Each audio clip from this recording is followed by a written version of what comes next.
மேலும் ஒரு கையுறையை உருவாக்கினார்கள். ஆனால் அப்போது காங் யுவான் ஷி சென்று இதை யார் செய்ய போகிறார்கள் என்பது, இந்த உயிருக்கு ஆபத்தான சத்தத்தை யார் அடிக்கப் போகிறார்கள் என்பது இப்போது பிரச்சனையாக உள்ளது. தண்டர் கடவுள் செய்வதாக சொன்னார். அந்த நேரத்தில் அவர் நிலைமை சரியில்லை, அனைவரும் அவரை நம்பவில்லை என்பதும் தெளிவாக இருந்தது.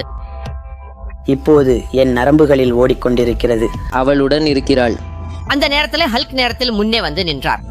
கதிர்வீச்சுகள் பெரும்பாலும் கேமா கதிர்வீச்சுகள் தான். இது எனக்காகவே உருவாக்கப்பட்டது போல் இருக்கிறது. முடிவை எடுத்தவுடன் அனைவரும் உடனே பாதுகாப்பு நிலைக்கு சென்றார்கள். அதே நேரம் ஃப்ரைடே முழு தளத்தை பூட்டினாள். உடனே ஹல்க் கையுறையை அணிந்தார். பெரும் சக்தி அவரை தாக்கியது. சரி சரி சரி சரி சரி சரி சரி சரி அப்படியா, உண்மையா? சரி சரி.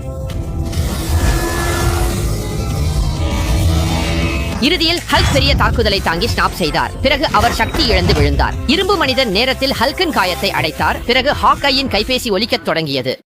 ஐயோ ஐயோ, இந்த இளைஞன் என்னடா? ஐயோ என்னடா? ஐயோ என்னடா? இது யாரு? உன்னுடையது என்னடா? என்னை தள்ளு, அவன் ரொம்ப துணிச்சலாக இருக்கிறான். ஐயோ நான். ஹலோ, நீங்கள் யார்? மனைவி அழைக்கும் அழைப்பை பார்த்தபோது அவன் அவெஞ்சர்ஸ் பணி வெற்றிகரமாக முடிந்தது என்பதை அறிவான்.